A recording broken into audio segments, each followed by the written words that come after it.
2025 ICC champion ট্রফির final ম্যাচটি 9 March 2025 তারিখে সংযুক্ত আরব আমিরাতে দুবাইয়ের আন্তর্জাতিক ক্রিকেট স্টেডিয়ামে অনুষ্ঠিত হবে। ফাইনালে ভারত ও নিউজিল্যান্ড দল মুখোমুখি হবে। ম্যাচটি ভারতীয় সময় অনুসারে দুপুর 2:30 শুরু হবে। চ্যাম্পিয়ন ট্রফি 2025 এর ফাইনাল ম্যাচটি ভারত ও নিউজিল্যান্ডের মধ্যে উত্তেজনাপূর্ণ হতে চলেছে। উভয় দলেই দুর্দান্ত ফর্মে রয়েছে এবং তাদের স্কোয়াডে বিশ্বমানের খেলোয়াড়রা রয়েছেন।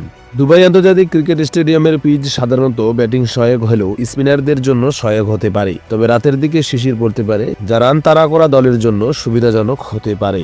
ভারত যদি আগে ব্যাট করে তারা 280 থেকে 300 রান তুলতে চাইবে এবং পরে স্পিন ও পেস বোলিং দিয়ে ম্যাচ নিয়ন্ত্রণ করতে চাইবে।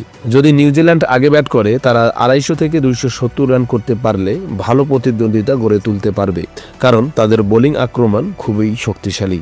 দলের দিক দিয়ে বলতে গেলে সাম্প্রতিক ফর্ম অনুযায়ী ভারত ফেভারিট, তবে নিউজিল্যান্ডের বড় ম্যাচের দল এবং নকআউট পর্বে বিপজ্জনক হতে পারে। নিউজিল্যান্ডের বোলাররা যদি ভারতের টপ অর্ডারকে দ্রুত ফিরিয়ে দিতে পারে তাহলে ম্যাচ কঠিন হয়ে দাঁড়াবে ভারতের জন্য। ভারত যদি তাদের ব্যাটিং পারফরমেন্স ধরে রাখতে পারে তাহলে তারা জয়ের জন্য সুযোগ পাবে, তবে নিউজিল্যান্ড তাদের পেস আক্রমণ দিয়ে চমক দিতে পারে। সুতরাং এটি হাড্ডাহাড্ডি লড়াই হতে যাচ্ছে। আপনার মধ্যে কোন দল জিততে পারে তা আমাদের কমেন্ট করে অবশ্যই জানাবেন। ভিডিওটি দেখার জন্য ধন্যবাদ।